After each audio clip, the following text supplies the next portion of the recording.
today is going to be a nice show. It's not that long, so we're just going to get that done. It'll still be enjoyable, but I'll talk like a sick person. Now, am I sick? I don't know. I'm hoping, it's one of those things that just kind of hits me, and then I get a glancing blow, and then it goes away. That's what I'm hoping for. Okay, so you see I got this new scene up here. I think it needs to be, these little boxes and stuff. I've always rebelled against them because, especially when I go over people's games, I like to have the full, so if you're watching and you can see their notes and stuff, maybe I'm the only one who really likes that. People really want some kind of frames like this going on. And it's probably good for us to have the dojo logo to say who I am. It's not the dumbest thing anyone's ever seen. So anyways, you're going to see this, and then in the great game review shot, it's going to look a little different too. I, of course, have to remember to switch scenes. I don't always.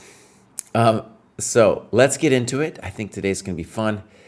And boom, we're going to start off with Kuwabara, who has graduated to the 400-500 cohort. And we're going to click on Kuwa's profile here. Now, one thing I just want to show is our new layout for someone to follow Kuwa. And you have a thing where you can see your hours worked. This is just provisional. We're working on this. There's a couple things that I want to do with it still. You can see the main preferred rating. You can see the graduations that have taken place or other things. We're going to have different badges going on too. So it's kind of like, an admiral or somebody in the army got a list of things. So in addition to graduation, you get a sharpshooting badge, like if you did the rook endgame progression, that kind of thing. So this is our new look. I like it a lot. I was going to do it today, but I'm feeling a little hoarse. This whole discussion on the files that Jack built out, it's a beautiful thing, especially for more advanced players looking to hone their openings. I would say 1,500 plus. It's a very valuable tool that we have, and we're building that out too. Okay, Submarine Mike is here in the chat. Let's take a look. Kuwabara has not done any tactics tests or checkmate tests. That would be a good thing for them to do. Are they part of some clubs? No. Now, they just joined fairly recently. In fact, obscenely recently. Let's look. Their rating, you joined the dojo. You went up some. Okay. So let's see if we got some games. No. So this is just somebody who joined, and they maybe adjusted their cohort, and that gave them a graduation. Not a full graduation, as we would normally think of it in the dojo. So next up, we have King Jared, who I definitely know, who's been at this for a while. And he writes the master games were very helpful. Let's take a look at King Jared. King Jared, well, at least if we look at Lee Chess, he's in the wrong cohort, dude. Just in the wrong cohort. Look at that, 1,028. His other, maybe ChessCom, we could say, he's more appropriately placed for ChessCom. Somehow, dude has a FIDE rating of 1455. That's the FIDE boost. And then the Australian Chess Federation has got a monster rating too. All the tactics. So the ratings are all over the place for King Jared. They're all over the place. Now, King Jared's been with us almost a year. It's kind of hard to judge because he's kind of like, he's all over the place. Because he's got, it's hard to nail down what. In fact, I don't know if I've ever seen somebody whose ratings are more disparate. Look at that. This cool little, this is really cool to see, by the way. On our new right-hand side where we got right away at a glance, you can see these 4 disparate ratings, and it's really only the ChessCom one which matches King Jared's cohort, though he lists the Lee Chess as the preferred one. Okay, in any case, let's click around with King Jared here. We got clubs, the down under, right? 37 people down there. Super cool to see. All right, activity. And we want to see what King Jared did. King Jared did 101 points of work, mostly games and analysis, then otherwise tactics. Not a lot of middle game strategy or end game. Okay, let's see if we got a game. We do. And now this is where I must switch scenes. We're going to see if I do it. Will I remember to switch scenes? So, boom. What do you guys think? Oh, it needs to be duped a little bit, right? It needs to be duped. Okay, hold on. I can do dupes though. Well, it's still... No, it's DM Hoki's thing here. See, this white line isn't quite correct to Mundo. Wait a second, Kraai. But yeah, that's not... Let's just see something. If I went... He probably did it out big or something, but then I lose the times and such. So we'll fix that for the next show. A little bit off. Okay, so let's get into it. And one thing we can say, and I'll show this real quick actually, if we look at the time graph, no one's used any time, buddy. I don't know. I mean, I've seen some absurd time graphs, but this one's kind of taking the cake. Okay, let me just do my rant. Actually, let me just tell you about my project. I do the rant in different ways, hopefully, every week. What I have as a hypothesis, and I'm going to do some data. You know, I'm a boomer GM, and it's hard for me to pull data from the stuff, and Jack has got other projects, but he says he can do it for me. But it's really important for me to... Well, I feel like I know with strong certainty that when people play online, they spend less time thinking than when they're over the board. And so what I want to do is run an analysis cohort by cohort that looks at OTB games versus online games, and then analyzes what proportion of the total time used was used. Right? And my sense is it's like 50% less, at least 50% less when you play OTB. Yeah. So that's a crazy example. All right. Let's get into this. Now, this is pretty sparse notes.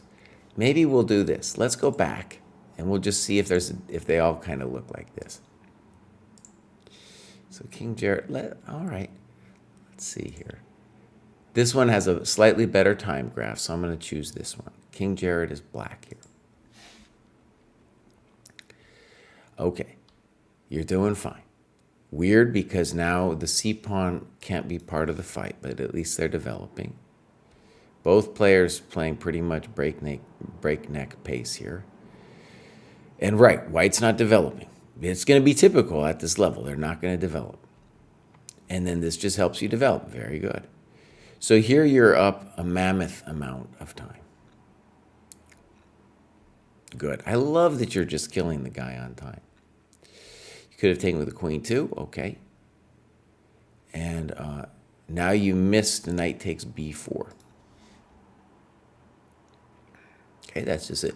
That kind of tactic will happen when your opponent is moving too fast. And also, you will find that tactic if you spend more time thinking about your moves.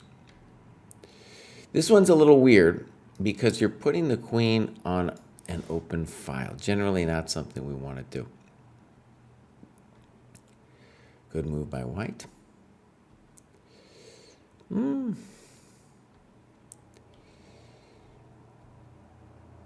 Okay. Now that's a very frisky move because it might work, but the question is, will the rook be caught off sides there? Reasonable move.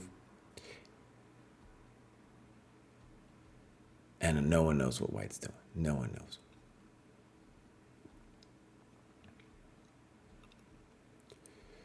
pretty spicy, though. Okay. Okay. All right, so you're up a pawn. And I would say at a GM level, this is a technical position that's very hard to win because you have your pawn, but it's going to be very hard, if not impossible, to stop white from getting counterplay. Now, a natural move, I would think about it too. Notice, though, that all of your pieces are not next to your friend, your king. All right, so now if he wants to, he can just keep checking you. What he would really like to do is try to mate you by getting the rook in. It's not hard. It's not easy for me to see how he gets the rook in. If he wants to repeat moves, something like this could go down. Now, this is a mistake, kind of a big one from white, because now your queen has lateral protection to the king. So now you have reasonable winning chances again. No one knows what that move does. I don't get that one.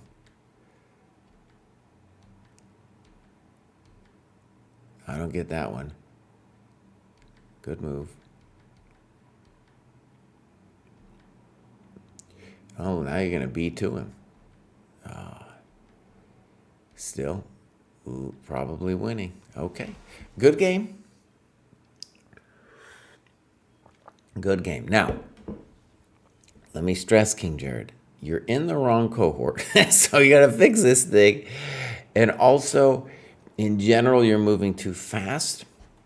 And there's a lot of questions here in the game that I think if the process of you just asking yourself some questions about what's going on in the game. For example, what's funky about that move? That's blocking the bishop. I know, maybe it's obvious, but if you write it, it will help you be thinking during the game. What's wrong with that move? It's wasting time. What's wrong with this one? This one's a little bit more advanced. He's blocking the c pawn, right? And I like, for example, here you got it right. D takes c5, helping you do what you want to do. Well said. So we want more of that. And they might sound like simple things, but it will help you think more during the game because what's happening is you're just going boom, boom, boom, as if there's nothing to think about here. All right, Chess for Coffee in the chat. Great to see you here. Chess for Coffee is helping us out with the social media stuff and is doing a great job. So we are very thankful for having Chess for Coffee around. Chess for Coffee, I got a little froggy frog in my throat today, so that's what I'm dealing with. Next up, we got XBD, and XBD says, the best part of the program so far is the training partner concept. Mine, K. Borman, I know that guy, is a cohort ahead of me and has made the time to review my games and give me some valuable advice. I gained about 100 points in a week. Beautiful. Really lovely to hear. Now, let me just stress, if you don't know anything about the training program, a key idea of the training program is what we call plus minus equal. So you need people around your same cohort with whom you talk, discuss ideas. Maybe you fight a little bit in a friendly way about what's right and what's wrong over the chessboard. Then there's somebody above you. If they say something and you don't agree with them, you don't fight back necessarily right away. You just absorb it. Think about it a little bit. Give it a chance, And then, let's say K. Borman's a little stronger than you are.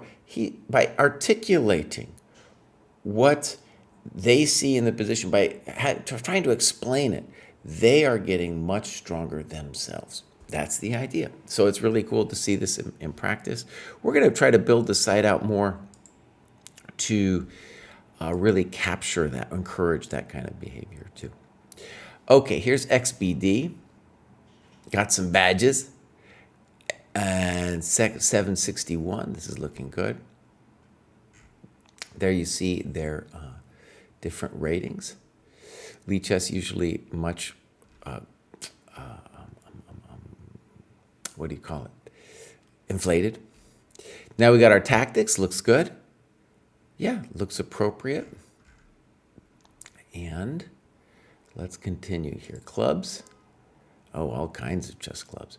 Now, one thing actually I want to do as part of my study is I don't have one of these e-board things because I'm a boomer GM, But the idea would be that if you were playing online and you're playing on one of those boards, and you're kind of able to like sit on the side of the computer, play, and maybe it makes some ding or something when the guy moves, and you're just playing over here.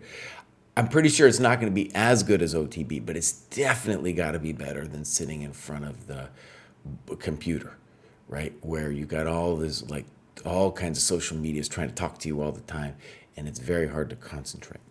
Anyway, so I'm really interested. That'll be the next step of my study. Do people with the Chestnut e-board think better? Maybe XBD is going to be our first use case scenario here. Activity. That looks pretty good right there. That's a good macro distribution. Let's click on tactics. Let's see what they're doing. Look at that. Doing all kinds of stuff, man. That looks really good. Oh, yeah. Look at that. Look at that distribution of stuff. All right, now we're going to go to games. And then boom. And then let's see if we can switch to game review. If there's a way you can shout at me when I get the scene wrong, because I will get it wrong. That would be a good thing. All right, I'll just actually quickly show the time graph. You can see not bad. And maybe this is to the benefit or the use case of this e-board that perhaps XBD is using. Oh, and you can see here, so this is new, by the way. This is all DM Hokey's fault if it doesn't look good. Is that maybe I can move this around here. There we go. What's going on here? That's the way it should look. Okay. All right, let's get into it. XBD is black, or excuse me, white. So far, so good. Fine. Fine. Oh, not fine. Yeah. So here, probably taking or d5, sure. You play here. Now, black can win a pawn. And this is probably incorrectamundo, because now we can win said pawn. Well, yeah. In any case, knight d4 is much safer for black. You went forward. He loses time. He loses time. Now, here's something it's time to think about, like here in your notes. They lose time. You should say, oh, lost time. Krai's not going to like that. And then this move, we need some explanation. Like I think you're trying to do something fancy over here. But he could just block it even if you could do it. Right? So the move to definitely consider, we got to talk about, is queen takes d4. Give me my pawn and develop my queen. Now he's pushing you around some. Also here with bishop d2, you're blocking your whole queen, your movement of the queen to d4. Poor move. Pins in their own bishop. Well said. Knight d3. Not a great move because you're not developing. What do I want you to do? I want you to castle, develop. Not a great move. Why not? Because it's not developing. Bishop b4. Not a great move because it's not developing. Castle. And now you're getting frisky. Okay.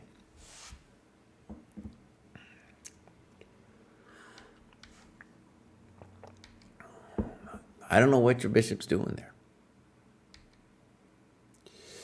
Not a great move. Why not? It's not developing. What? Not a great move. Why not? It's not developing. Castle. Okay. Now this, although it's moving a developed piece twice, they do have to fix their bishop on f8. Okay. Okay. Castling kingside would have been a little safer. Okay. Now you got some ideas. Interesting. I like the arrows, by the way. And you're right. I was feeling really good about this during the game. Okay. So, f5. To me, a little early. Definitely time to put the rook on g1. Why? Because we know that that's going to be developed. This looks like a mistake to me. They should definitely at least consider queen e5. Okay. By the way, I want to give you props for this king b1 move, because what it shows is it shows me that you understand that this bishop's got to get fixed.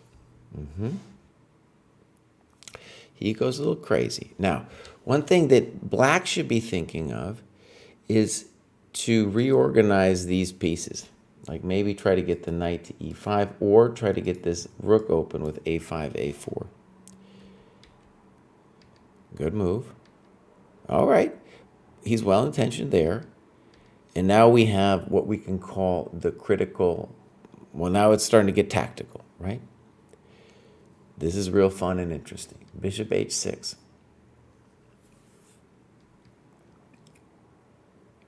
Oh man, it's getting spicy. I think you're winning this. I think so. It's hot. 98. So when we analyze our games, it's like trying to get a sense of, what's going on, blah, blah, blah. It's very helpful for your, let's call it your future analysis, your future games. You will learn things through the analysis. And so here, it would be great to try to understand what would happen after knight e8. I like that move a lot. I think your opponent might have missed that one, dude. Knight e8. Look at this. And let's just admire for a second the pathways of this bishop. So he went here, here, here, here, here, here. Oh, that's epic, dude. That's an amazing little movement that we got going on, right? That was most impressive. Okay. So, king f8, and now bishop c5. All right, good. Good move. I don't know if it was forced, but the nice thing I love about your move is you give your queen lateral protection to the pawn. Uh-oh. Wow, look at you, buddy. Look at that, man. Now, this is definitely, first of all, I think you're winning no matter what. Okay, if you just move the bishop, you're winning. But that, even if it's not the best move, shows very good tactical awareness. Bishop f6. Dang, you hit him with the old e5? Dang, buddy, take it easy. Take it easy, man. Whoa, look at that. Ooh, man. That was evil. Oh, man. So XBD, look, this is what I see. I see somebody who has some very nice tactical skills, some creative tactical skills, and now you just need to break it down a little bit with better development and noticing basic stuff like your pawn, the pawn giving up the pawn and stuff in the opening. Okay, I think once you deal with that, and by the way, learning to develop, all you need to do is take the oath. It's just a religious thing. You take the oath, and then after you take the oath, it's easy. It's not like tactics. Tactics take a while. Take some time to learn. But I just need you to take the oath, because you're also going to be playing a bunch of players until you pass 1,200 or something. You're going to be playing a bunch of players who they don't even know about the religion, So that was very encouraging, though. I think you're doing great, XBD. All right, so let's go back, and we'll go back to this grad show template here. And next up, we have Alex. And Alex writes, well, that went quicker than I expected. I played quite a few blender games and perhaps not as many classical games as Dojo recommended, but it seems to have paid off for now with the recent winning streak. Hopefully I can keep it up. Something that helped me a lot was following David Pruess's advice and setting my tactics rating range low to get used to recognizing basic tactics. Okay. So, some kind of consultation with Sensei David. And there we're seeing this beautiful profile from Alex. Falcris says, does that kind of movement qualify as a distraction tactic? Subway route bishop, says TL Moore. It was intense, man. That was really intense. All right, we're going to follow Alex here. And Alex is doing great. Look at that. Joined fairly recently and then experienced a big boost. Clubs, nope. Games, several. We're going to look at activity, though. Oh, there it is. Very nice macro distribution. All right, and then we're going to click this one. Ooh, that one doesn't really have any notes. No notes. So I will cover just about any game here, but you can see when it looks like this. Actually, let me just show you what one of these games looks like. If I click in here and I just show this. So this is just somebody who imported a bunch of moves, and the annotations there are not human. They're what the computer did. So the idea of the program, right? By the way, you're just new to the program. It's fine. A lot of times it's difficult to do your first annotation. Totally understand. But just for next time, right? Try. As we saw, some of the other annotations were not very deep. I wish they were. And I will also say, it's not the case that higher rated players do better annotations. That's something that's the program has taught me, honestly. There's a lot of players at the lower levels who are really going into their games deeply, and, you know, they show the improvement afterwards. Okay, let's go back. So we're going to first of all say congratulations to Alex. And next up we have J86. All right, J86 doesn't say anything to us. And J86 is over here at 800 to 900. Been with us also just a little bit. Got a nice little boost. We'll look.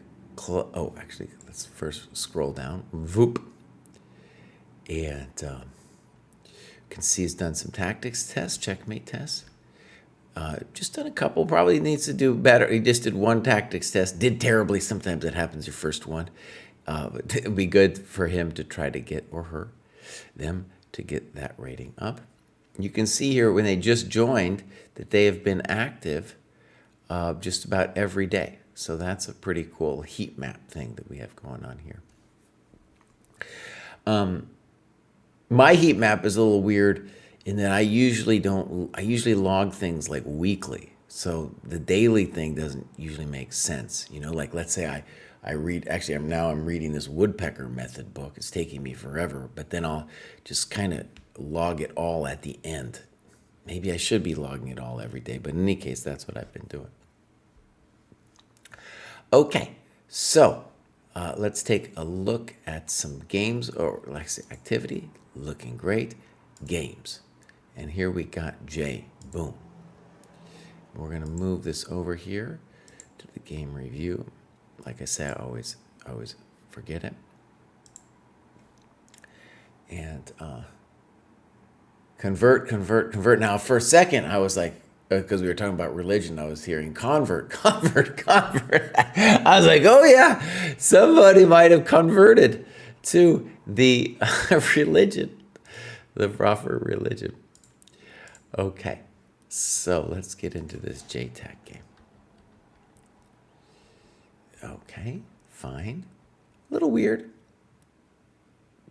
for them to play queen f3. Okay, you played check. And then here. Now, I would say in general, what you want to do is you want to try to develop your pieces with an attack. And the simplest thing to do is go pop, pop, and you say, give me that tempo, baby. Give me that tempo. You don't even know where the guy's going. You just know that you want an important tempo.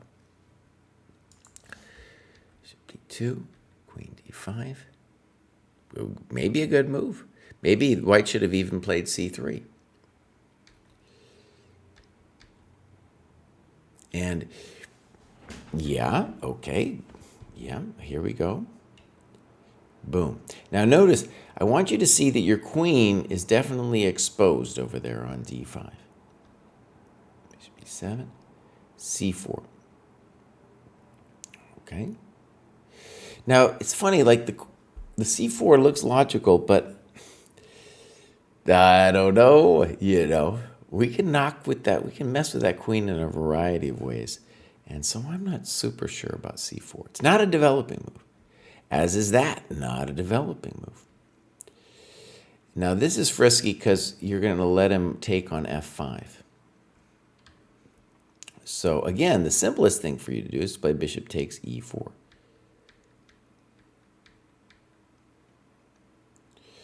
All right, queen e3. What is it? It's a big loss of time. And they should castle. Now they're doing it because they're worried about the pawn. Right? But if you took the pawn, you might be technically insane after he castles, right? So for example, develop. Let's say he tried to steal the pawn. Check to the miserable king. Life no longer easy, right? Now this check that he does is incorrectamundo, really, because later we can whack him. We can whack him. Now, it's a little bit uncomfortable for us, but I'd prefer not to trade. Maybe bishop e7. You played here fine. All right, now we have ourselves an interesting endgame. Not a developing move. Good. Not a developing move, and it blocks the bishop in. Okay. Unnecessary. The bishop wasn't doing anything there. It was terrible. Now it's doing something. Okay, don't know what that does. All these moves you could talk about like different plans, things of what to do. For example, you go back here, what would make sense? Well, to me, the easy thing to do would be to put a rook here. I don't even know what I'm doing next, but I just know that rook is going to be useful over there, right? Well, let's say he castles. Well, then I'll break with e5 probably. Do I understand exactly what's going on? No. But this is the kind of thing I'd like you to try to analyze. Because a5, think about it. The bishop is stronger on c3 than it is on b4. It's doing something. It's doing something. What does that pawn do? I don't know. Knight f4. The guy is refusing to castle. You will play many opponents who refuse to castle. Good, I think. Now notice what this does, though. Maybe it's necessary, but we are engaging this bishop now. That wasn't it. He's not developing. So,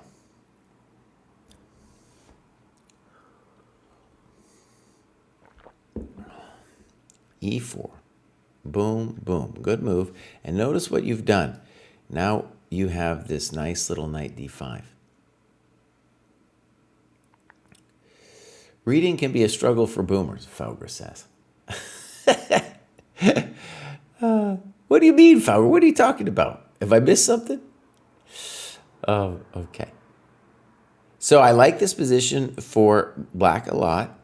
You have what we would call the majority on the king side. You got these pawns, as a power. And this bishop is definitely poor. Good move. GMs. Feels like a good outpost for the knight. Yeah, absolutely. Bishop a5. He moves it again. Doesn't know what to do. And now you play e3. And you're right. Did I miscalculate here? Maybe I should have went f4 first. I was expecting white to take when I would retake with my knight. But in hindsight, I don't have much follow-up after that. Okay, well, look. In general, e3 doesn't seem like a bad move. But I totally with you that we can play f4 first. Notice that we're in no rush. No, is he doing anything to us? No, the guy's doing nothing. He's just sitting there waiting. So build it first. Okay. And that is just dropping a pawn. Not only does it drop a pawn, but we retain all the advantages in our position. That wasn't it. Thank you very much. Good. Good.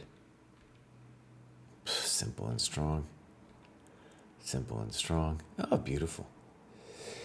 So in a lot of ways, what I want you to see about this that's interesting is usually on a under 1000 level, it's like some basic tactics that lead to the loss. And there definitely was White could have played better. But when we think about this position as a strategic concept, what's cool is really White just collapsed under the weight of that strategic concept. And it's definitely true, too, in GM level chess that, you know, some people will defend better than others. Like White defended terribly here, but it's very difficult for White to defend this position. So that you saw this position and then were able to execute from here to get a win, you should say, oh, this is chess. Look at it. Look what we're going to say here. Developed, horrendous, right? And you can see this nice post and pawns give you a sense of space that you're going to remember that from later.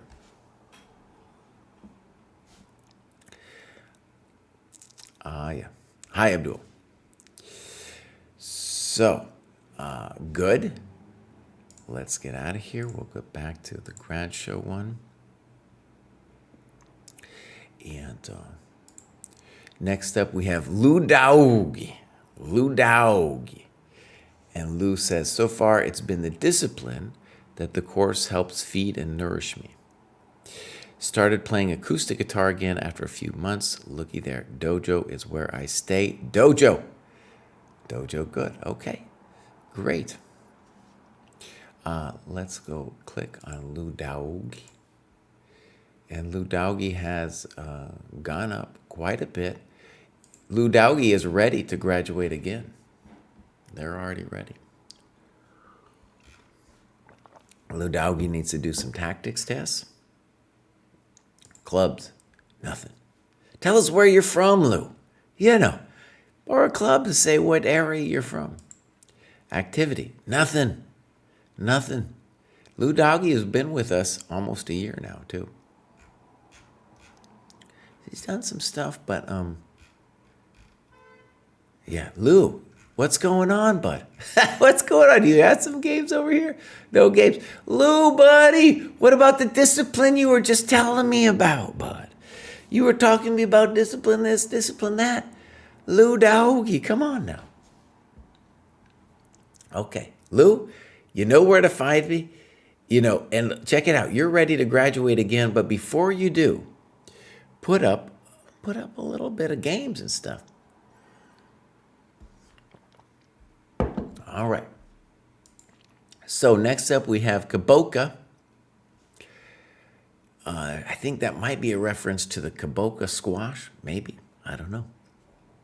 Well, it's great to have a more structured training program aimed at developing fundamentals over quick wins, supported by a like-minded community. That is absolutely right. That is what we have. Boom. So here's Kaboka. We're going to give Kaboka a follow. A meandering but ultimately improving graph here. Looks good. And we got one checkmate test, kind of right around their rating, so tactics test doesn't lie. Yeah, actually, you know, at the end of this stream, let's go take a little look at the tests. I haven't taken a look in a while, just at the stats. Okay, now we got clubs. Nice. And we got activity, looking very strong. Very strong indeed. Lots of games announced. So we're expecting a game from Kaboka here. All right, looking good. Let's switch scenes. And first thing, do that, bang. And I'll show quickly, actually. Bang. Look at that. So both players, now, you hear me say this every week. The more we go up the ladder, the cohort ladder, the more time people will take. It's just, it's like a natural skill, a muscle that is developed, and you start seeing it in the stronger players. Not always. I think a lot of players, when they get online, they get real distracted. But here we have a very nice time graph. You can see here at the beginning, both players felt comfortable with their opening moves. Sometimes there's kind of a nervousness that drives them to play quickly, but they settled down, and played, use their time later. All right, here we go. Game review. And pop. Yeah, this looks great. So this is Kaboka playing black. So far, so good. Oh, yeah, this is the dojo system that I did a course on. You can check it out at our site. Good. Good. Fine. Now, sometimes I advise people just in general to wait with the bishop. But here I don't see any need to. So, boom. Weird, right? And really good note. Relatively passive move, as the bishop has no real scope on b2. Also, that weakens the queenside pawn structure. c4 followed by d5 may be needed at some point. Now, one of the things I will say about this opening is it is oftentimes hard for white to figure out a plan. And let me just say a little bit that maybe you'll find helpful. So the pawn on f6 is like an extra pawn in front of our king. Yes, he's doubled, but it's doing a lot. For one, it's keeping the knight completely dominated. And the next thing to see is that maybe we are the ones who might be able to get a little bit of juice onto the king side. Yeah, so let's take a look. It's not easy. Imagine yourself from white's perspective. What do? I don't know. Rook e1 seems to strike at air. It's probably better than b3. But where is this bishop going to go? It doesn't have any great squares, All right, so good, fine, okay, and then g4. And I feel for him here because unless they're going to play something like bishop e2, how are they going to unpin themselves? So you see, these are very natural problems that white's going to face. Now, one of the things that was very anti-intuitive to me about this opening is that the problem for white, and this is kind of a secret, it wasn't immediately obvious to me, is because you have that pawn in front of your king, you have chances to create an attack against the white king. Not immediately obvious, at least to me. So, I have sympathy for this move, although I'm with you, it's disagreeable. Good. And now c4. I think if they're going to play g4, they need to play something like this to try to mess with you, to control that square. Okay. c4. Now, you need a plan, I think. But in any case, it's not poor to start off with this move. Can't be wrong. Queen d2, and now you played rook a d8. Another sensible move. And you talk about c5.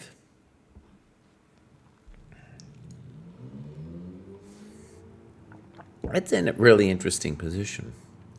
One thing we should say is that we really need to fix this guy.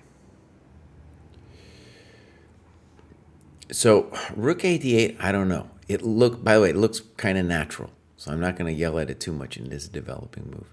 But we need to focus, and this is going to happen again and again, this opening, on fixing this guy. So when I look at the position, the square I dream about for that knight is this one right here. See that? I would love to get my knight there. So I think the most natural move is definitely this one. Now that might not feel natural to you. You might be like, what are you talking about? But this is a key maneuver for our whole system. Sometimes he comes here, sometimes he comes here. And the main thing to see is not only the beauty of a square like f4, but just the fact that that knight on d7 is our worst piece because he's dominated by this pawn. See, that pawn's taking away those squares.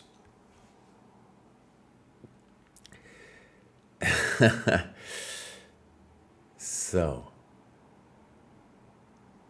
here we go. Fauger, you mean how old I am, dude?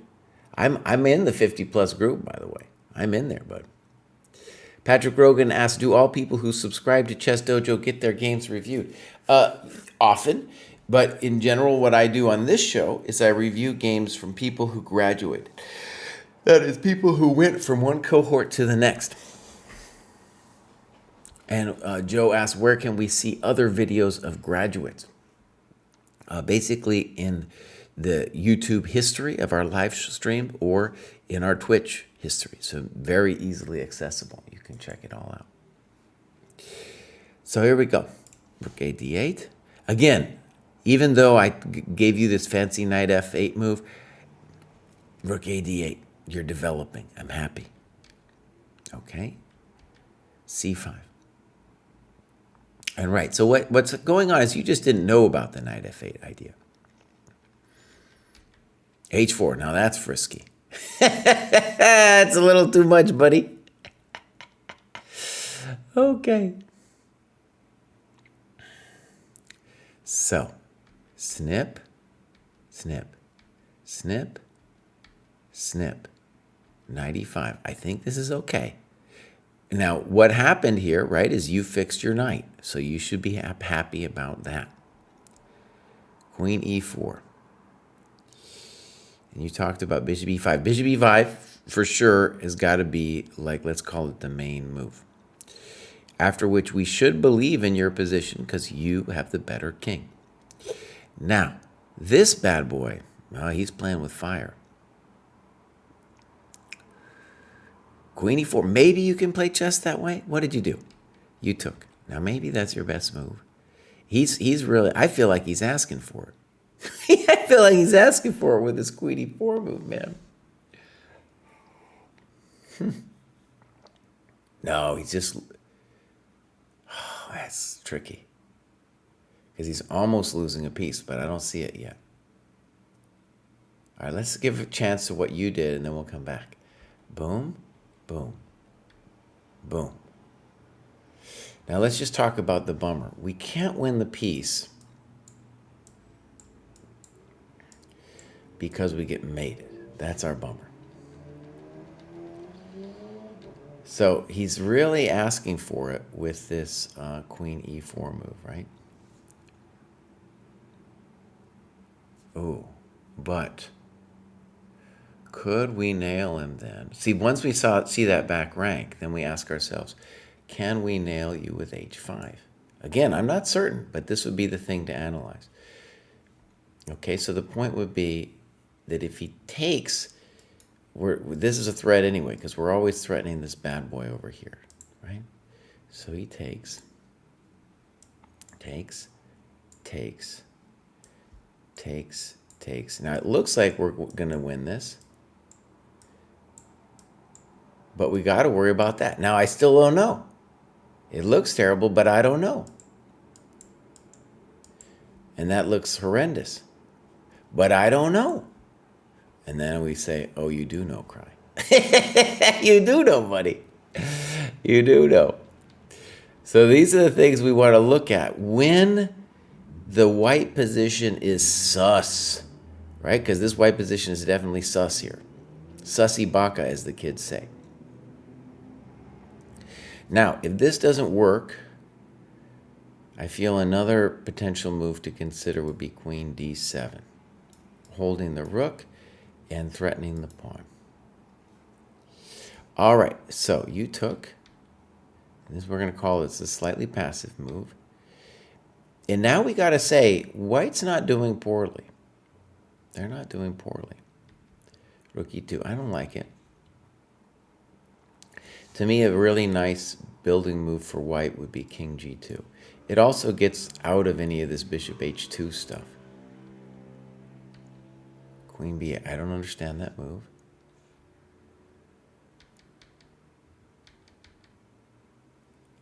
Okay, a little slow. And now he goes here. Fail. And what we can see is the whole time, the dude wasn't sensitive to his loose pieces, right? And now you've got this when you correctly write about bishop c5. Ooh, man. Man. Okay, wait. First, let's talk about white's crimes, and then we'll talk about your crimes. So this whole time, queen e4, sometimes the computer will play moves like that, and you're just like, what? But in a real game, in a human game, you're generally going to get hurt when you do these kind of things. Now, I couldn't find a way to hurt him, this particular position, and I didn't like some of your moves here, but look, your opponent doesn't appreciate the fact that all of his pieces are loose here. And here, you had like 6 minutes left with a 30-second increment. So, and you spent a minute here. You spent a minute. And here you got burned here, bishop e5. Ooh, bummer. So we'll just say you correctly point out bishop c5 winning. And I like this variation. Boom, boom.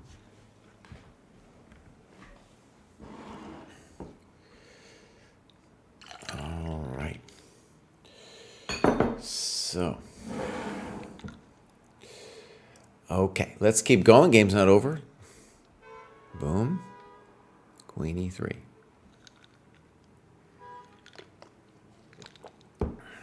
Now, a move we should consider after queen e3 is rook d4, touching the proverbial coconuts. g5. Notice the guy's real frisky. Maybe it works, but that's real frisky. That's kind of clever, I think. Oh, man, he's pushing the limit. Very good. Queen f2, and now rook d1 should be close to winning. Very nice. Terrible. Now listen, very simple truth here. White might be technically losing, but it's going to be difficult if they difficult for us if they keep the queens on. Because there'll always be some kind of chance of a perpetual, and then it'll require us to play a technical ending. But this pawn endgame, this is no problemo. We're winning this one easy. And so here you play queen g4 pretty quickly. And by the way, here's where I see on the time graph. I'll just show you guys real quick. I'm looking at the time graph. We're like right here. Here we see a common failure at this level is that people stop thinking in the endgame. Because the endgame is the most complicated, and you have some time here. Remember, you get 30 seconds to move. So we're going to see here that this demanded more thinking. And the first thing I can tell you right now is this is easily winning. Right? You're going to put the king here. You're going to put the pawn there. You're going to connect it either way, and you're going to say, oh, that's a connected passed pawn, baby. You can't do anything, right? Yeah.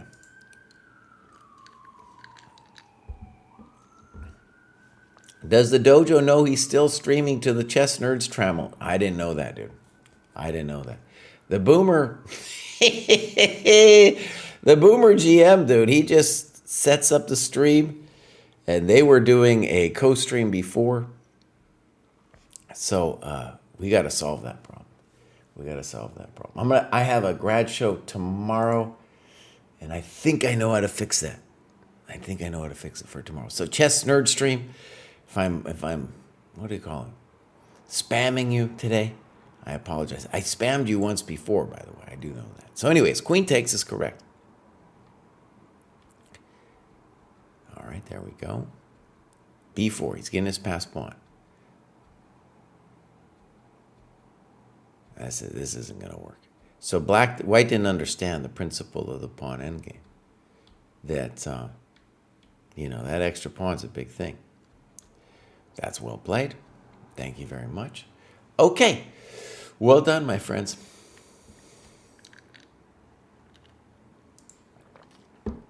Now we got a famous graduate, and this is the famous Jared Hall. Jared Hall. And Jared wrote me a novel, but even with my scratchy voice, I'm going to read this out. Okay. Since joining the dojo in May, I've graduated 6 times. A 600-point boost in my ChessCom rating. Pretty impressive, dude. The dojo calendar is critical to my development and rating gains. I use the calendar daily. Let's just show the calendar real quick. Bam.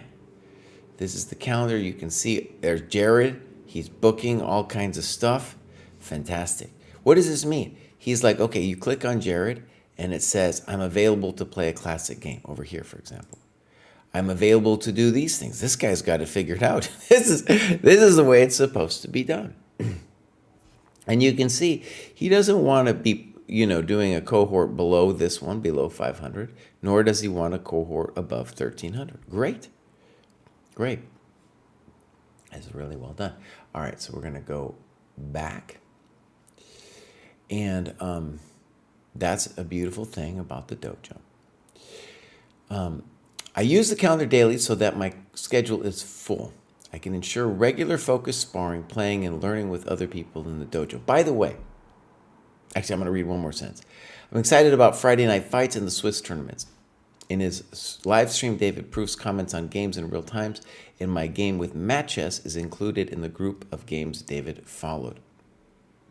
So I just want to stress, I know so many other people that are trying to play longer games against randos online. And so many of those people are cheating, and you're not going to get some kind of post-mortem. If you're at the dojo, you're playing these games like Jared is, people are going to not be cheating, and then you're going to be able to talk to them after the game about what was going on. Okay, so Matt Chess, a stronger player than me, worked on the analysis with me, making sure that I understood Pruess's comments and going as far as pointing out places where our game also overlapped with Kraai's aggressive repertoire. There we go, buddy. What's really working for me are the people in the dojo who are doing more than their fair share to help others succeed. Falk, hero of the dojo, has let me hang around and listen to 1,800 plus cohorts discuss positions and strategies. The 14-18 cohort has also let me listen in on their sessions. M. Norris Chess, Cross Online, and many other stronger players have looked closely at my games and helped me understand positions in the classrooms. J.W. Pulford, Dave Ack, Penrose, Danny T., and many others have spent hours playing games and doing postmortems with me. Penrose, Gonzalo, and Dave sparred with me. Rebus and many others have shared their games with me, showing me lessons from their own games. I also get a lot out of the time I spend with people in lower cohorts, and I'm looking forward to working across cohorts more. None of this touches on all the people working behind the scenes to keep the dojo running smoothly. Thanks again. Yeah, okay. I don't mind reading the novels. That was good, man. Yeah, Mighty Quinn, you got to join, buddy. So, all right. Let's click on Jared over here and see how he's doing. Dalton Prover, Northern Colorado. Nice. There's a Denver Dojo. It's a cool club you might consider joining.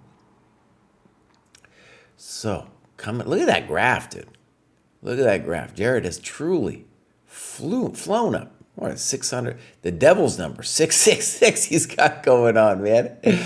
Yeah. Okay. That's looking great. And he's done some tests. Probably something's going wrong with his tactics test. I don't know. I couldn't tell you what happened. And we got clubs. Look at that. There was Denver Dojo. Yeah. All right.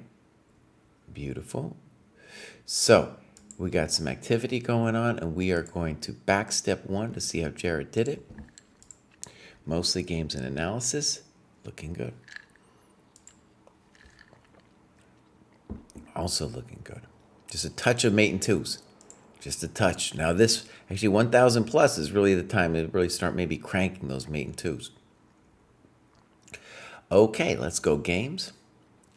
We got a bunch here. We got, by the way, these are all heroes of the dojo here. Dave, Moodla, Kay Borman. So these, Matt Chess, these are all names I recognize, people who have graduated themselves, people who are putting in the work. So you're right, you come to the dojo and you find some training partners like Jared has done. Fantastic. And what I really like about Jared's example is that he is using the calendar as it was meant to be used, right? Fantastic. So he's just putting himself out there. He's saying, look, this is the time I'm available. People see it, and they're like, all right, let's go. And then he meets somebody like Kay Borman, and then they start hanging out and doing sessions together. All right, so let's click on this one with Dave AC. And let's now go to the game review one. And we'll click it as reviewed. And I'll quickly share the time graph. Looks good. Looks good, right?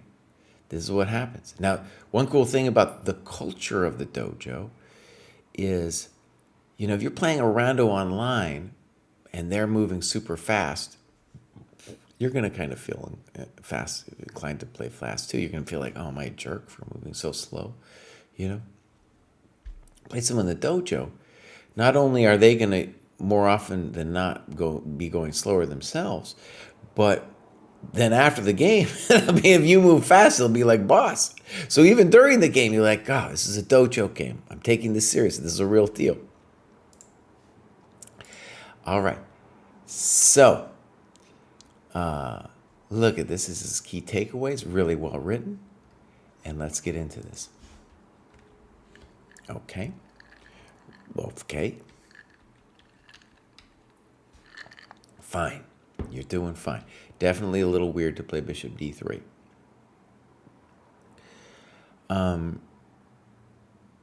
Yeah, and I think the main problem is this white's dark square bishop owes 2 tempi in order to develop. Now, really, it's not entirely correct. He could still get out here. But ultimately, this pawn will also be wanting to be part of the central fight. So, getting in the way of that, not a good thing. Good move. Fine. Weird. Not a developing move. That's all you got to say. That's all you got to say. Now, here's the issue, though. When you play knight f6, I love your position, by the way. And I think knight f6 is correct. But you are allowing white to fix their bishop, right? They could go knight f6, queen f6, bishop f5. g6. I'm not going to like that. Let's see what you say. Miscalculation. In the game, I thought my bishop was undefended because the pawn on e6 can be pinned to my king. Right, okay. Now, what I want to stress here, I'm just trying to get rid of all the arrows here, is that before you play a move like g6, you should say to yourself, oh, Kraai's going to yell at me if I do a move like that. He's going to yell, and it's not going to be pleasant. Right? Now, it is an interesting situation. Now, first of all, you should tell yourself that you are better here because problem. They owe you a move, right? All right. What is cool is that you saw this, bishop e7, knight f6, and now you're going to have to get the Irish pawn structure because bishop f6, bishop f5 loses. And gf6, this is the Irish pawn structure right there. No bueno, right? So that's great that you saw bishop e7. And now when you play g6, to me, that's an overreaction to your problems here. Okay, you talk about knight e4, but we don't like that because it fixes his problem piece. a6, I hope to God we don't ever play a6. I don't want to ever see you play a6, Bows. This move, though, you put, or maybe I put it in there, just on accident. But this move looks good because what it does is it creates a threat. And it solves our problem, right? Solves our problem. So I like knight d5 a lot. Now, one of the beautiful things about chess is we have problems to solve, and then solving them creatively is all the fun, the joy, all whatever you want to call it. So knight d5 looks good. Ugh. All right. You took it anyway, bud. You took it anyway, fixing his bishop. Oh, no. I mean, if we were going to do that, we didn't need to play g6, right? We didn't need to. Okay, it's getting a little freaky now. b4. Now, if I was talking to Dave, I'd be like, Dave, you need to get some opening religion, bows. You need some religion. Now, is b4 really a threat? b5, I mean? I don't know.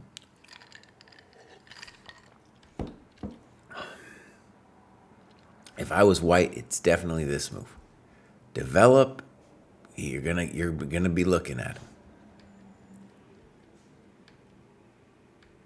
We got problems. That's a weakness. All right, you're trying to be creative. Bishop g5 looks like a very hard move to deal with. I mean, this looks like it's probably winning, right? Instead of c5. So, oh, Kraai, there's a queen in the way. You can't be playing bishop g5. Sorry. Okay, this. Oh my gosh. Oh my God. We got to talk about this. The guy plays rook b1. I don't like it. And what I really don't like is castling long. That's insane, dude. He just put his rook there. It's time to castle short, dude. Got to castle short.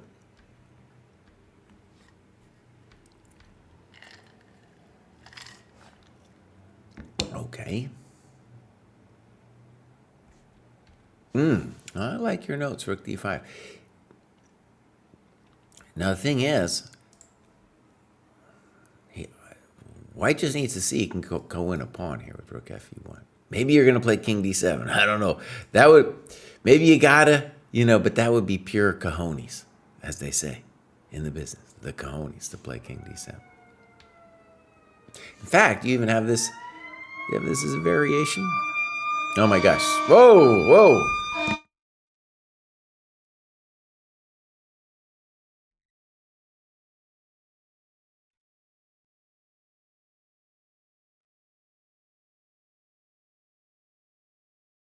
Sorry about that, my friends. I live next to the medical industrial complex, and sometimes it just gets out of hand.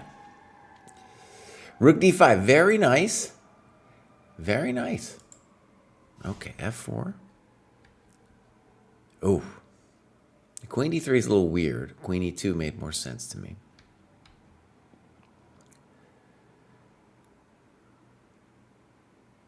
Now we're in trouble. But do I understand rook fe1? Not really. E d4, he goes here. You're alive now. You're not dead. No, dude, you need to get out of the way, like queen f5 or something.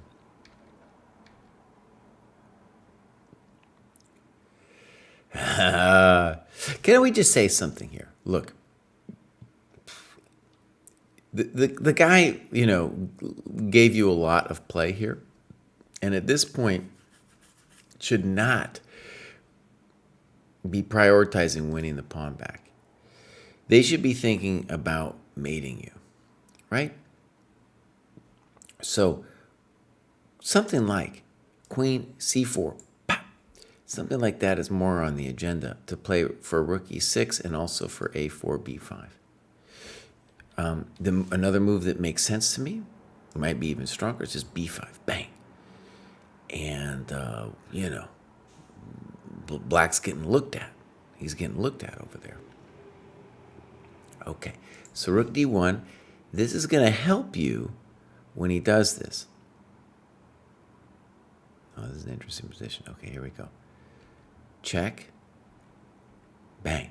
Now notice when he does this, he is thinking, oh, I've doubled Black's pawns. But what actually happened is now, I don't know what those circles mean, by the way, but now your king has a nice little pocket where it's feeling at least a little bit safer. Absolutely. So now you might live. What would have been stronger? Well, knight e6 we should at least talk about. All right, so here we go.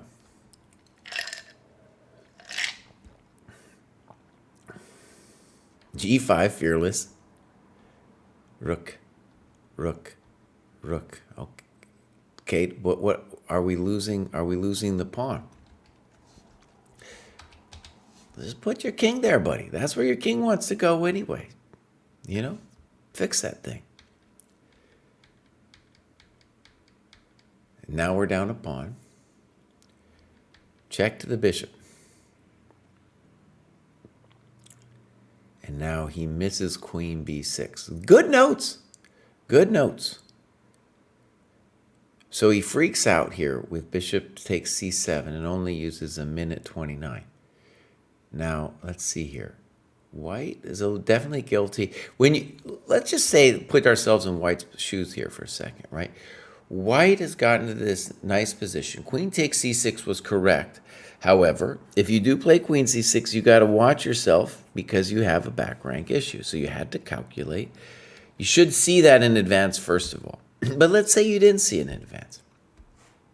Okay, because he played queen takes c6 in 10 seconds. Let's say you didn't see it in advance. And now you go, oh no. Before you sack the bishop, yeah, you want to at least be looking at queen b6. And the beauty of this queen b6 move, and we should say this in the notes, is now my queen has a way back. All right, so now we're going to say, I think you're technically winning, but it's still going to be technical.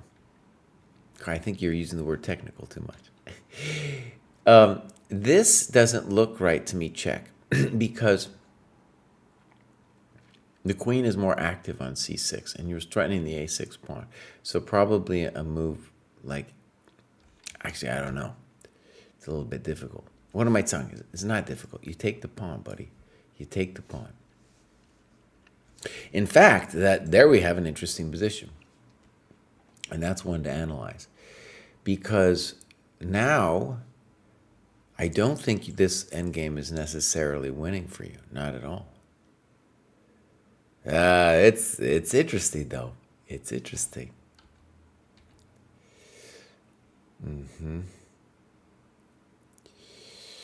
Very interesting position. The drama, too, for us is he's threatening a perpetual here. Anyways, for example, this move. It's interesting. Okay, my friends, let's move on. Queen e8, mistake. Was king b7 a mistake? Maybe. But in principle, it should be okay. h3 was played. Queen e5. And after queen e5, you write, I missed a more forcing mate threat, and it isn't clear that black can win this endgame. Black is only up one pawn. Yeah. Now, in general, I'll say, what are we talking about here? The bishop is such a beast that it can or should be able to prove its valor and win some of those queenside pawns. So do I think queen e5, that endgame is winning? That's an interesting question. I think so.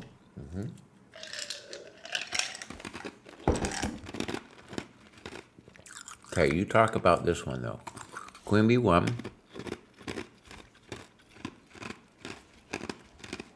What are we talking about, queen e1?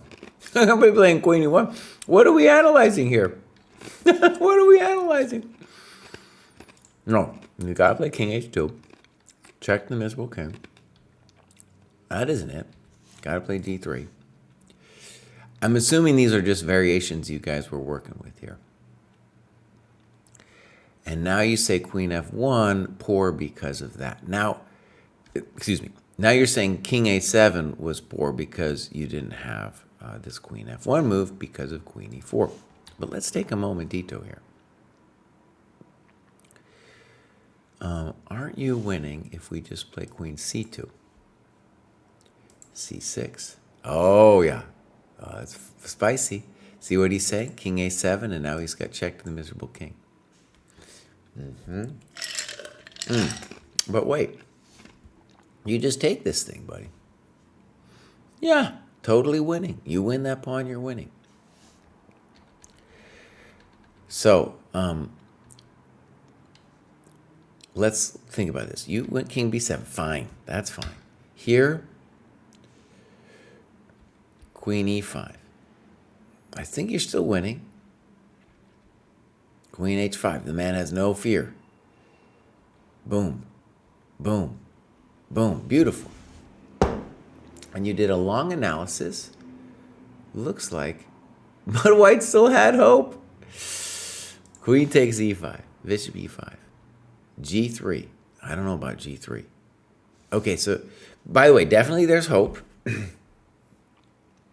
I think in general, though, we should be able to waste him.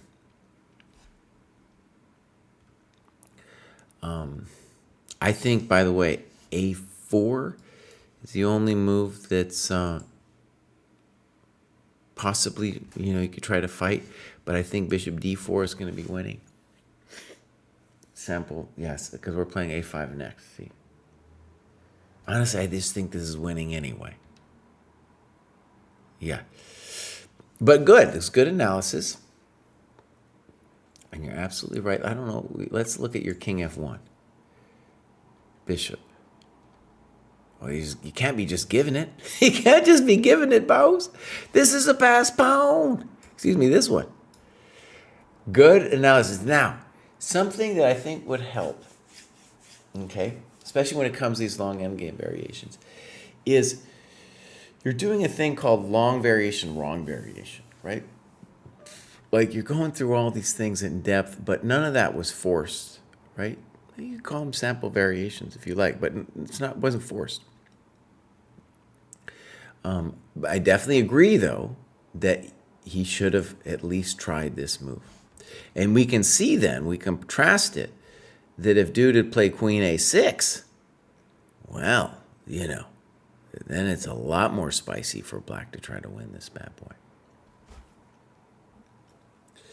Soren likes the new layout. Okay. We got to make a couple jadoops with the layout, but I'm glad you like it. Okay. So that was Jared graduating again, 600 points gained since joining the dojo, 666, the devil's number, to be precise. Do we have another one for today? We got one more, and that's B. Goldsman, and he says, much quicker graduation. Biggest difference was a reduction in mistakes and continuing to do Polgar mates. Let's take a look over here. From the UK, nice. You can see the heat map working well. Yeah. 1049. Look at this. Look at this growth over here. Well done, ECF. Got a very high ECF rating. Very much encourage you eventually to transfer your preferred rating, the one you measure yourself by, to the ECF metric. Clubs. We got some English Chess Federation players, the UK Dojo. It's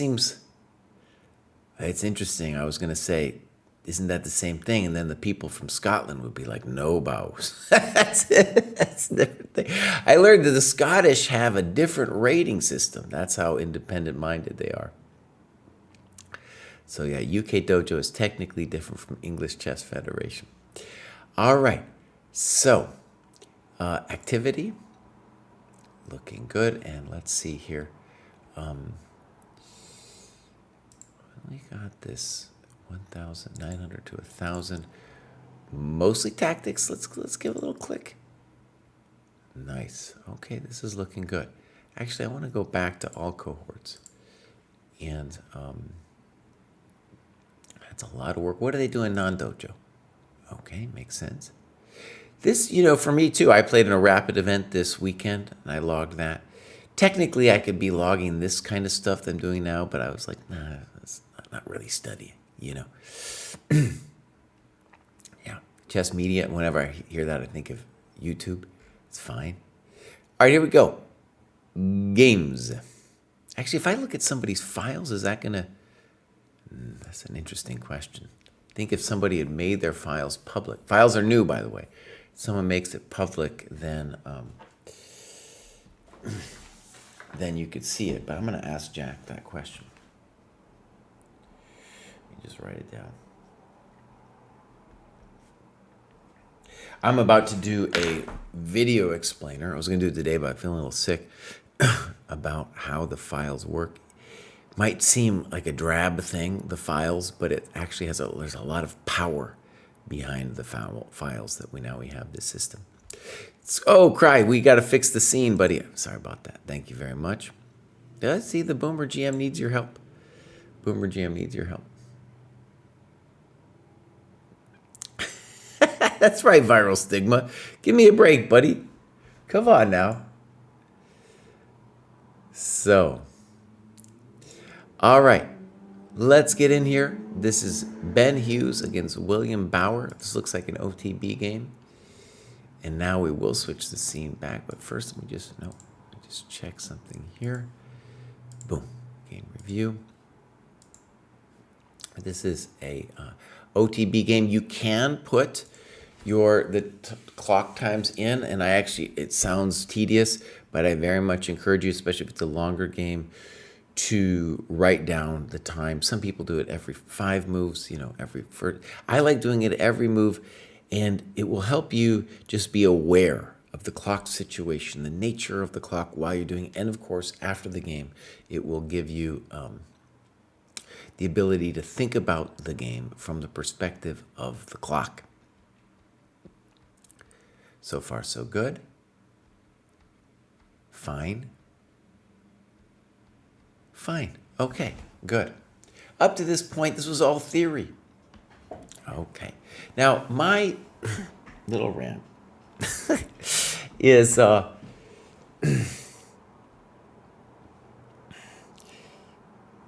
little bit weird to be doing all this theory stuff.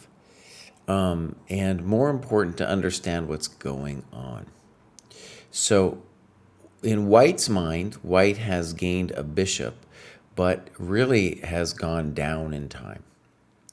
So then it's the question for us about what to do next. Your move isn't terrible, d5, but to me the candidate moves would be b6, d6, and knight c6.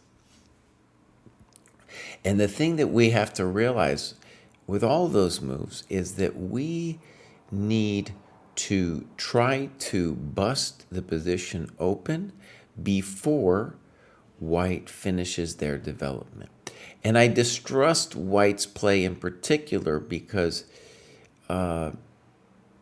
it's a super GM, really, not me, that can use the bishop so successfully. And really didn't even get the bishop because you traded, you went out and traded off his. All right, here we go. d5. Fine. Funky. Why is this funky? Because you're blocking your c-pawn. And now how are you going to, it's really important for you to see, how do I get this Baus out? Right? So at this point, I think you're committed to playing b6. You got to get him out. That's why d6, e5 would maybe have been a more natural way to get the boy out. A little funky. Okay, I think you're aiming for e5, yeah? And then you decide, no, I don't want to play it. And now you're in trouble because of pop, pop, pop, and the C file is toast. So I think we're lost now. Now, you say that bishop d7 is a mistake and bishop b7 is better. But honestly, bishop b7, he still plays bishop b5, right? And I guess you got to do something sad looking like rook e6. Mm-hmm.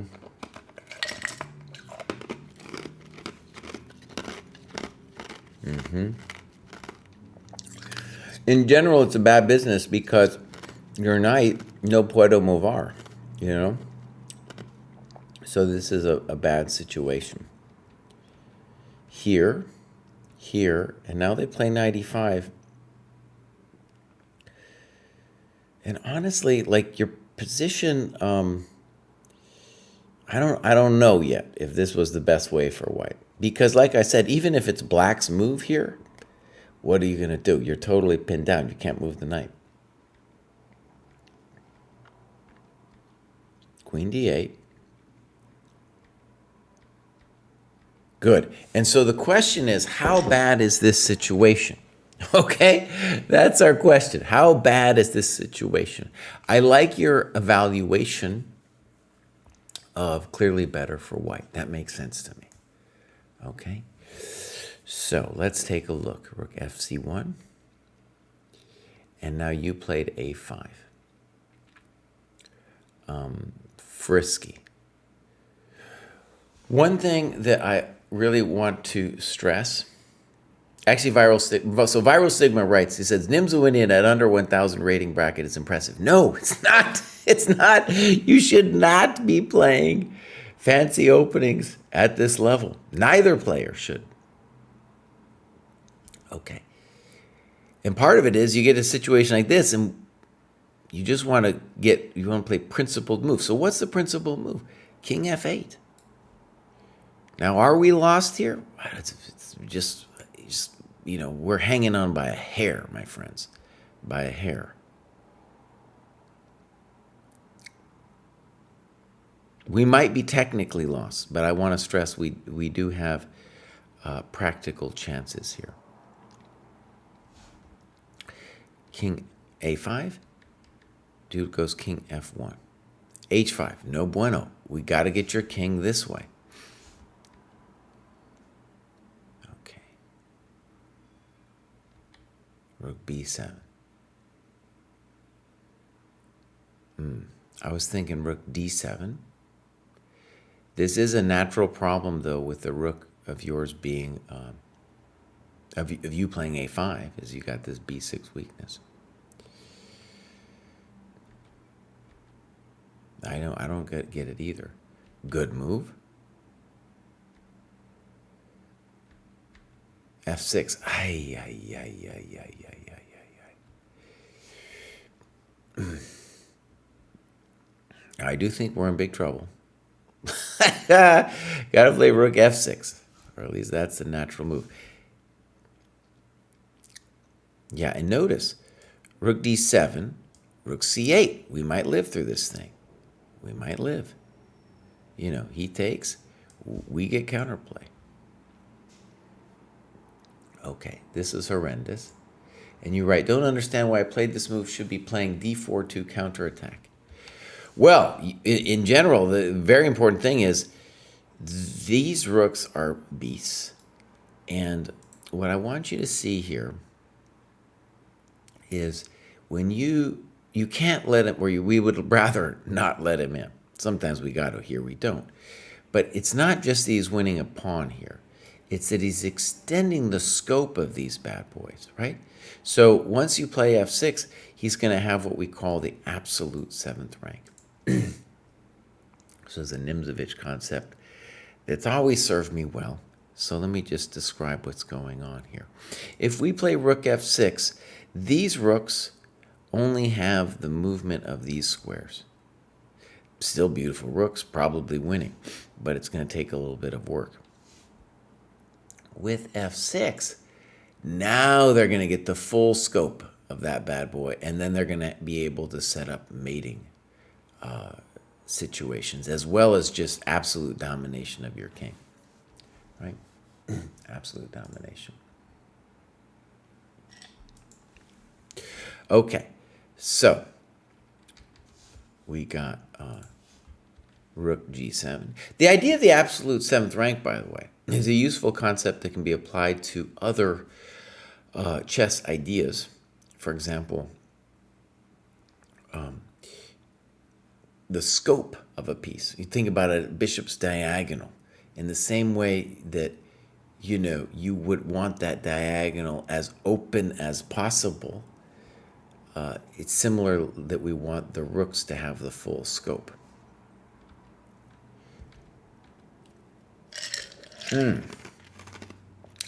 Yeah. Well, this is the boring way to do it.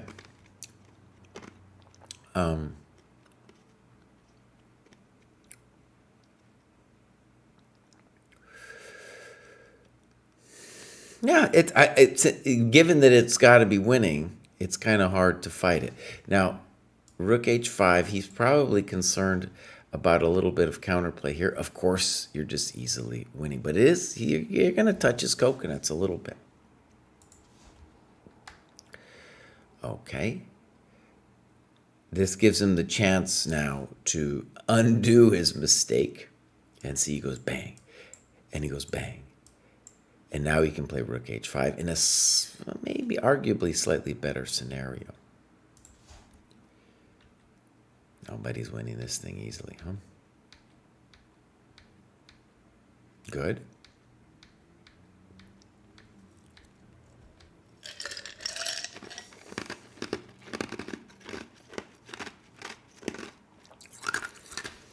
I want him to play b4.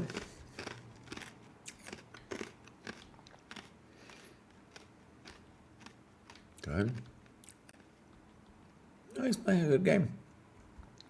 Here I'm completely lost, but played on due to some stalemate potentials.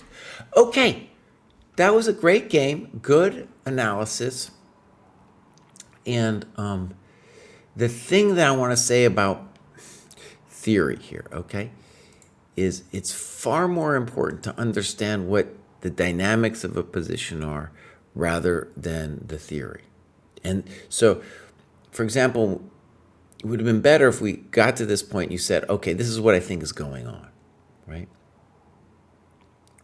And so, for example, you say, in my prep, I had prepared d6, but what is the idea of d6? What's going on with d6? There's loads of different moves here for black, right? And even after d5, all you have to tell yourself is, how do I fix the bishop? That's how you get in trouble, is your bishop is funky. We got to fix it, right? Okay, so, my friends, that's been another graduate show. I will be back tomorrow. We're doing the over 1,000 grads. And as I promised, I wanted to take a quick look. I haven't looked at it in a while, as the tests. Let me switch scenes. So, boom. Let's go do a quick look at the test. So, we've got all these beautiful tests, right? Let's take a look at this one, and let's look at this test. And I just want to see what the view stats. I want to look at the stats. So I was kind of hoping we'd have more people taking, but we have 117. And this shows the regression, and it shows a rating going from 563 all the way up to 1959. That makes sense. Most people, of course, aren't getting that high. Yeah. Okay, let's take a look at another test, too. So, let's take a look at, say, this one. Or this one. I'll go views. Where's my stats, baby? There's my stats.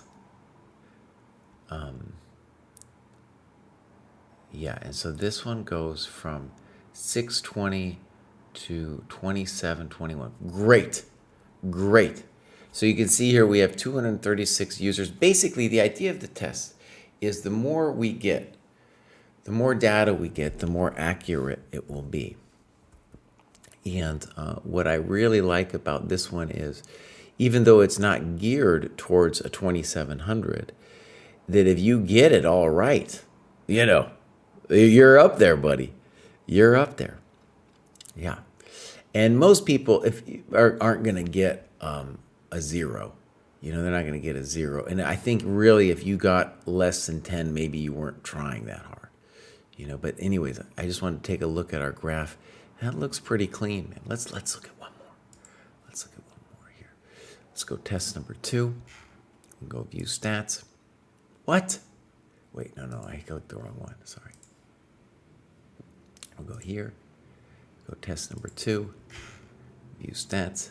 Here we got 88 users, ranging from 429 up to beautiful. So I maybe show you guys, but also for my own self-interest, want to see. I haven't looked at it in a while, and the numbers, as we get more people taking the test, like at the beginning, we had an issue where obviously, it seems obvious, but when you have less people taking the test, it's not going to be that accurate. You're not going to get that nice, smooth rating progression, right? But now that we're getting more, it's looking good, at least for these tests that have quite a bit coming in.